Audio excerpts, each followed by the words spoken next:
Hello दोस्तों, चंद्रशेखर आजाद, भगत सिंह, बिस्मिल्लाह जितने भी स्वतंत्रता संग्राम सेनानी थे, अंग्रेजों ने उनको आतंकवादी बोला।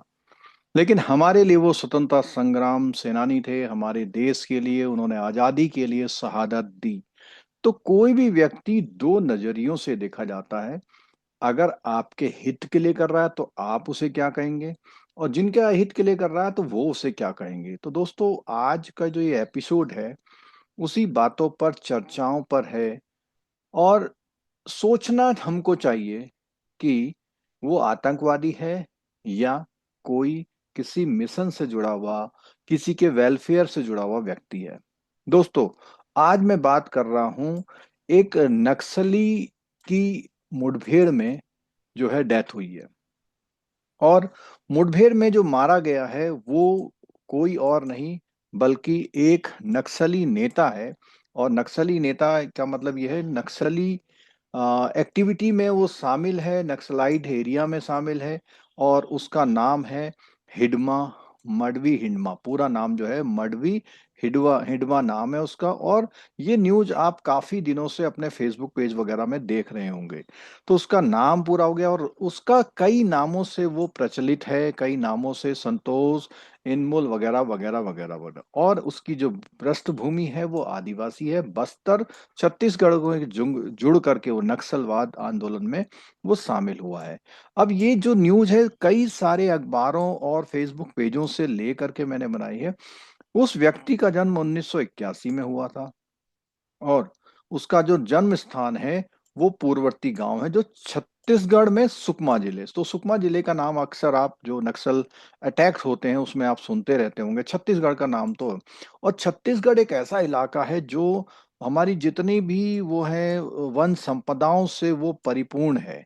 वो इलाका जो है वन संपदाओं से परिपूर्ण है। बहुत ही जितने भी माइनिंग का काम है और वहाँ पर जो कोयला वगैरह है वहाँ बहुत ज्यादा है। तो वहां पर पूंजीपतियों की नजर, बड़े बड़े कॉरपोरेट की नजर हमेशा से रही है। ये आपको मतलब इस बात पर भी विचार करना चाहिए इस वीडियो को अगर आप देख रहे हैं, ठीक है। उसका जो बचपन है जंगलों में जीता था, मतलब पूरा जो बचपन था जंगलों में बीता उसका। और उस इलाके की भूगोल और वन की परिस्थिति के बारे में उसको अच्छी समझ थी, ठीक है। अब हुआ क्या, नक्सली कार्रवाई हुई और इसमें बेसिकली वो जो हिडमा है वो माओवादी है, सीपीआई माओवास्ट माओवास्ट करके एक जो पार्टी है।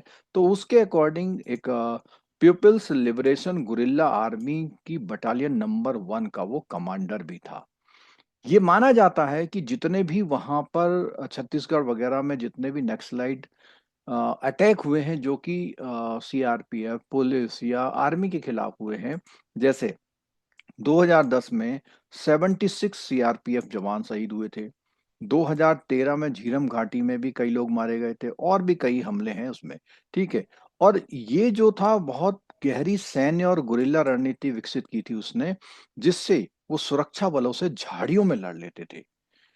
सुरक्षा एजेंसियों के अनुसार वो अपने ऊपर चारों ओर मल्टी लेयर जो कैडर नेटवर्क है, जो उनके सहयोगी हैं, जो उनको सपोर्ट करते हैं, उनके कैडर के उसमें सिक्योरिटी में रहता था। और वो बेसिकली अगर बात करें तो डंडा कराया स्पेशल जोनल कमेटी का सदस्य था। और माओवादी एक महत्वपूर्ण क्षेत्रीय कमांड स्ट्रक्चर है जो जो वहां पर जो एरिया में, इलाके में काम करती है। और उसका सेंट्रल कमेटी में भी स्थान था। बहुत ही कम उम्र में वो इस पोस्ट पर आ गया था। और ये जो है बेसिकली उसको प्रेरणास्पद व्यक्तित्व माना जाता है माओवादी कैडरों के बीच में। और युवा वर्ग में उसकी पहचान बहुत मजबूत थी। अब बात होती है उसके ऊपर कुछ इनाम थे, गिरफ्तारी थी। तो इनाम में जो बोलते हैं कि 25 लाख का इनाम है। लेकिन अभी 18 नवंबर को ये जो है मुठभेड़ में मारा गया। और उसमें उसकी पत्नी जो थी राजे, जिसका नाम राजक्का भी बोलते, वो भी मारी गई। और रिपोर्ट में कहा गया उन्होंने कम से कम 26 हमले किए गए थे सरकार के खिलाफ, उस पर उनकी भागीदारी थी। वो दुबला पतला था, AK-47 इस्तेमाल करता था, और लोक नायक जैसी उसकी जो वहां पर वो थी। आप ये देख पाएंगे कि जितने भी हमारे न्यूज़पेपर हैं उन न्यूज़पेपर ने इस न्यूज को प्रमुखता से जो है स्थान दिया हुआ है। क्योंकि ये एक अंतर्राष्ट्रीय लेवल पर ये घटना है। ये इसका जो हम फोटोग्राफ दिखा रहे हैं, ये न्यूज़ काफ़ी जो है प्रचलित हो रही है, बहुत ही फेसबुक पेजों में। तो इसके लिए मैंने सोचा कि आज आपके साथ साझा करके इस पर आप लोगों के भी विचार अगर लिए जाएं तो कैसा रहेगा।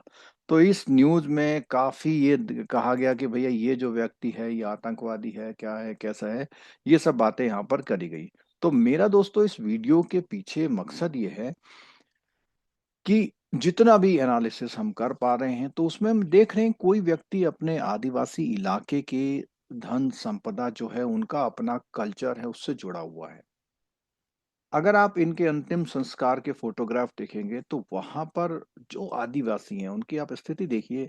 बहुत कम कपड़े, बिल्कुल बॉडी उनकी बिल्कुल मुरझाई हुई सी, यानी खाने की पता नहीं क्या व्यवस्था है नहीं है, उस तरह से बहुत दयनीय स्थिति में है। तो बताया जाता है कि ये लोग वहां पर जो बड़े बड़े जो उद्योगपति हैं वहां पर अपने कारखाने, अपनी माइनिंग के लिए सरकार के थ्रू, सरकार की पावर का इस्तेमाल करके वहां फायदा उठाने की बात कर रहे हैं। और संवैधानिक रूप से जो लोग जहां हैं, खासकर से आदिवासियों के संरक्षण के लिए बहुत बातें की गई हैं। तो विभिन्न इलाकों में जो है जनजातीय क्षेत्र भी घोषित किए गए हैं। तो उसके हिसाब से ये लोग अपना वहाँ का जो अपना जितना सब कुछ है उन चीज़ों को डिस्टर्ब नहीं करवाने देना चाह रहे। क्यों? क्योंकि वहाँ पे अगर माइनिंग वगैरह होती है तो वहाँ के लोगों पर बहुत ज़्यादा प्रभाव पड़ता है। उनकी रहन-सहन, उनकी जो कल्चर है, वो सब डिस्टर्ब हो जाता है। और जब जहाँ पर विकास के नाम से ऐसी चीज़ें होती हैं, तो वहाँ पर सब कुछ तहस-नहस हो जाता है। कई सारे ऐसे इलाके हैं जहाँ यूरेनियम निकालते हैं, तो वहाँ के लोगों में जो है, जो रेडियो एक्टिव की जो इफ़ेक्ट है, वो पूरे मतलब उनकी उनको कैंसर है कई लोगों को। वहाँ पे पानी वहाँ पर जो है दूषित हो चुका है। बहुत सारी चीज़ें ये देखने को हमें अक्सर मिलती हैं। तो दोस्तों आपका इस बारे में क्या विचार है? क्योंकि मैं बहुत दिनों से इन न्यूज़ों को सुन रहा हूँ और एक वैचारिक रूप से मैं आप लोगों के विचार जानना चाहता हूँ कि ये किस हद तक ये बातें सही हैं, गलत हैं, क्या होना चाहिए? क्योंकि ये जो नक्सलाइट है, और अगर हम बात करें जम्मू कश्मीर की बात करें, या जहाँ पे विदेशी देश जो हैं इनको फंडिंग करते हैं टेररिस्ट को, उसमें और इसमें बहुत जमीन आसमान का अंतर मुझको दिखाई देता है। वो एक अलग तरह का आतंकवाद है, ये एक नक्सलवाद है। तो क्या है इस चीज के बारे में, और भी मैं इस बारे में और भी चर्चाएं जो है करते रहूंगा। अगर मुझे कोई भी ऐसी चीजें मिलती तो मैं आपके साथ साझा भी करूंगा। तो आपसे भी मेरी रिक्वेस्ट ये है कि अगर आपको इस बारे में कोई ऐसी न्यूज़ें वगैरह दिखाई देती हैं तो आप जरूर शेयर करें। यहाँ तक कि कुछ ऐसे हमारे जो फेसबुक में या जो इस चैनल ऐसे बने हुए हैं, जैसे ये मैं देख पा रहा हूँ बस्तर टाकीज। तो यहाँ पर ये आदिवासियों से रिलेटेड सब कुछ यहाँ दिखाते हैं। ये स्क्रीन पे आपको दिया जा रहा है, ये जो है बेसिकली उसकी माँ है, जो हिडमा है उसकी माँ है। इसकी स्थिति आप देख सकते हैं। और ये रिपोर्टिंग वगैरह वहाँ पर करते रहते हैं, और वहाँ पर ये नक्सलाइट लोग हैं, नक्सलाइट आत्मसमर्पण भी काफी करते हैं। अब इसमें जो इशू ये आ रहा है, ये कहा जा रहा है कि उसको पकड़वाने के लिए उसके ही संगठन के किसी का हाथ था। उसने मुखबरी से जो है जो अपना कुछ इनाम पाने के लिए। और ये भी कहा जा रहा है कि अगर इसको मारा गया तो पकड़ा क्यों नहीं गया, क्योंकि जिस हिसाब से इसकी सिक्योरिटी रहती थी, ये भी बताया जा रहा है कि उसको मारा जाना जो है बहुत ही मुश्किल था। लेकिन क्या है, और दूसरा ऐसी भी कृत्य सुनने देखने को मिले हैं जहां पर ये बोला जा रहा है कि उसकी जो वाइफ है उसके गुप्तांगों में पत्थर और मिर्च मसाला भरे हुए थे। कि ये मतलब क्या चीज है। और यहाँ भी ये भी कहा जा रहा है कि इन लोगों का पोस्टमार्टम भी नहीं करते हैं वो, क्योंकि पोस्टमार्टम की रिपोर्ट फिर वो जो है फ्यूचर में वो होती है। तो यहाँ पे आप सीन में देख सकते हैं कुछ ये समर्पण वगैरह, आत्मसमर्पण की बातें दिखाई दे रही हैं यहाँ पे। तो इस तरह से ये रिपोर्टर हैं, ये भी काफी ये बस्तर टाकीज वाले हैं, ये भी ये काफी रिपोर्टें यहाँ देते रहते हैं। और भी बहुत सारे जगह मैं देख पा रहा हूँ कि ये सब चीजें देखने को मिल रही हैं। तो मन थोड़ा सा व्यथित भी है, और ऐसा क्यों हो रहा है इसकी सच्चाई सबके सामने आनी चाहिए। और पूंजीपतियों के लिए अगर सरकार ऐसा कर रही तो बहुत गलत है, ऐसा नहीं होना चाहिए। चाहे देश का विकास स्लो हो, लेकिन इंसानों के लिए देश का विकास होना अलग बात है, इंसान का विकास होना अलग बात है।